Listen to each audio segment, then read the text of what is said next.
කනවා නේද මගේ පොල් බෑය? එකත් එකට මොන අල්ලපු ගෙදර හොර බැලලි වෙන්නේ නැති මම ඕකිට අද. මේ දුවනේ. අම්මා good morning. අම්මා නැගිට්ටද?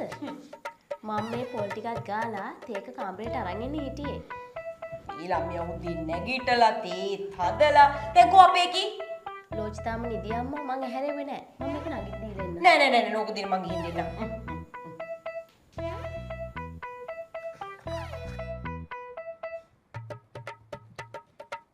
නැගිට මම මීයලදන. යසයි ළමිසි හැදෙන තාලේ පස්සතුර දාගෙන නිදි.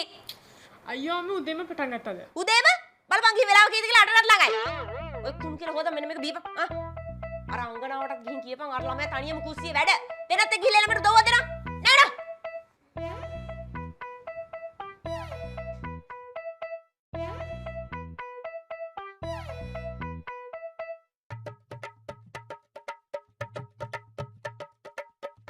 ආනේ අක්ක ඉන්දියාප්පත් හදනවා. මරුනේ. ඔයාලා ආස නිසා මං හැදුවේ. කොකෝ යාට නේ හරියට මටත් හදලා දෙන්න ගානේ මම ආසයි.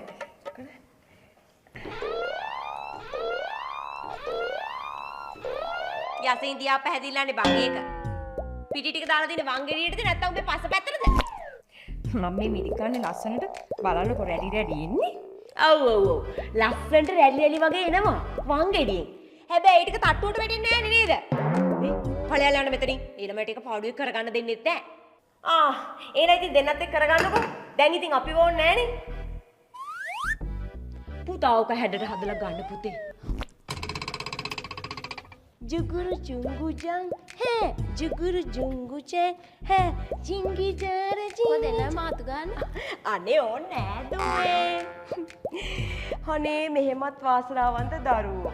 දුවට කියන්න මට බඳින වයසේ කොල්ලෙක් හිටියනම් මං දුවව මගේ ලේලි කරගන්නවාම තමයි. ලැජ්ජත් හිතෙනවා. අනේ දෙයනේ මේක වටිනවා පුතේ. මේ මොකක්ද අම්මේ? ඕක අපේ අම්මා කෙල්ලට දුන්න පෞරාණික හෙප්පුවක්. පෞරාණික කිව්වේ? පරම්පරාවට උරුම වෙච්ච අනර්ග වස්තුවක්. දුවට කියන්න අපේ ආච්චිගේ අම්මා මගේ මී ආච්චි එංගලන්තේ එලිසබෙත් රැජිනගේ කාලේ හන්දියේ තේ කඩයක් කළා. එංගලන්ත හන්දියේ?